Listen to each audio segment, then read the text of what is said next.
It starts where you least expect it. Not in the light, not in the breakthrough, not in the victory.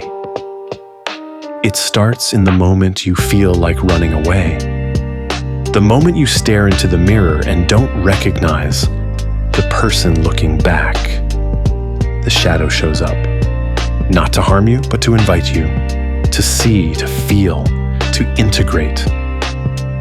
We've all been taught to hide it, bury it, dress it up with smiles and achievement.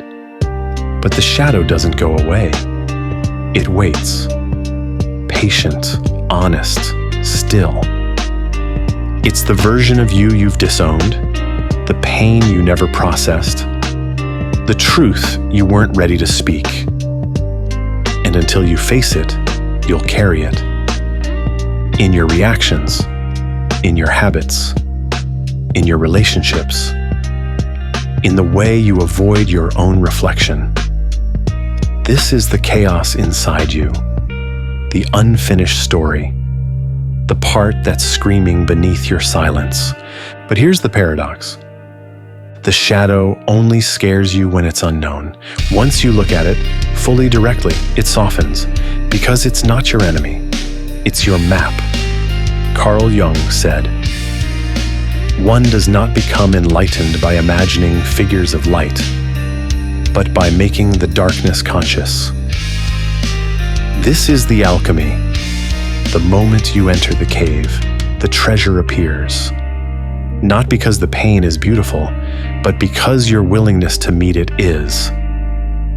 When you bring awareness to the shadow, something ancient awakens in you. A clarity that comes not from answers, but from ownership. You stop blaming and you stop avoiding. You start seeing. Your anger becomes a messenger. Your fear becomes a teacher. Your shame becomes a doorway. You begin to understand. The things you hate about others are echoes of your own suppression. The things you run from are parts of you that still need your love. And when you start to accept them without needing to fix them, they begin to transform. This is self-alchemy, not self-help, not self-improvement, not the chase to become someone better. It's the remembering that you were never broken, only buried, under layers of guilt, under layers of programming, under the fear of your own power. You've mistaken chaos for weakness. But chaos is just unintegrated potential. It's the raw material of transformation. And the moment you stop resisting it, it organizes. You find rhythm. You find clarity. You find calm, not by force, but by presence. You become the container for your own fire. That's what Zen calls no mind. Stoics call it equanimity. Bashar calls it your natural state. The storm still happens, but you are no longer lost in it. You're the one watching the waves, not drowning in them. And that awareness changes everything. Because now, you're not afraid to feel. You're not afraid to look. You're not afraid to descend into your own depths. You know that inside the darkness is light. Inside the shadow is self. So breathe. Let the chaos speak. Let it write its poetry. Let it burn away what is no longer true. And when the smoke clears, stand there, not fixed, not perfect, but whole. The shadow within is the key. It is not the thing in your way, it is the doorway. And you are the one who must walk through. The process begins slowly. A thought, a memory, a flash of something you buried years ago. Maybe it's a voice in your head that sounds like someone from your past. Maybe it's a habit that repeats itself no matter how much progress you make. The shadow isn't always dramatic. Sometimes it's subtle, familiar, almost comfortable. But that comfort is the trap. It's the gravity of what's unhealed, the pull of what's unresolved. And facing it isn't about pushing it away. It's about sitting with it, listening, asking, what do you need me to see? What have I refused to feel?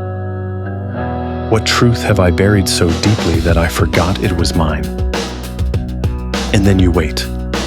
In that waiting, the transformation begins. Because the moment you stop running, you reclaim your power.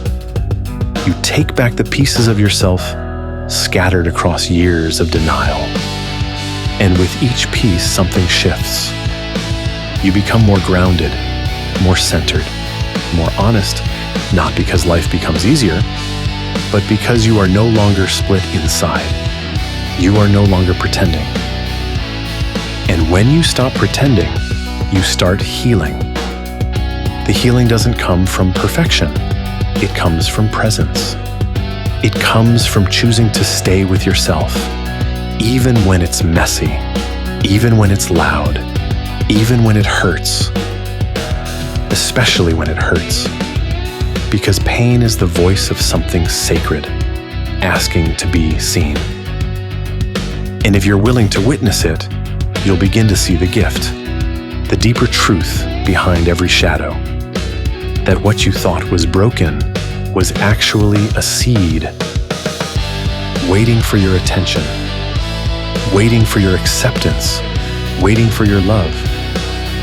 So next time the chaos rises, don't suppress it. Don't avoid it. Don't shame it. Get curious. Ask it what it wants to teach you.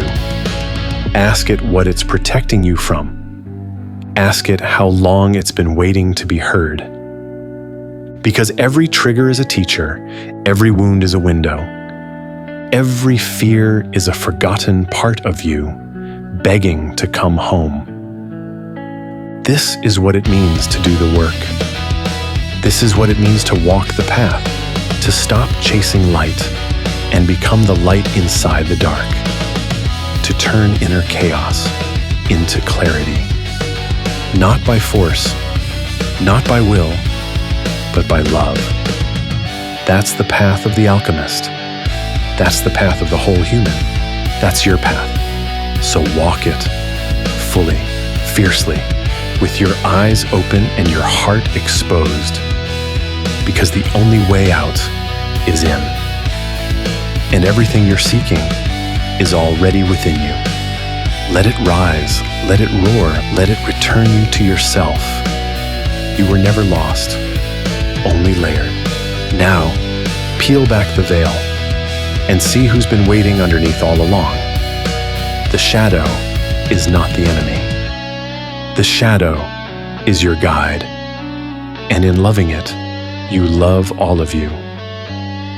The work begins now, and it begins with you.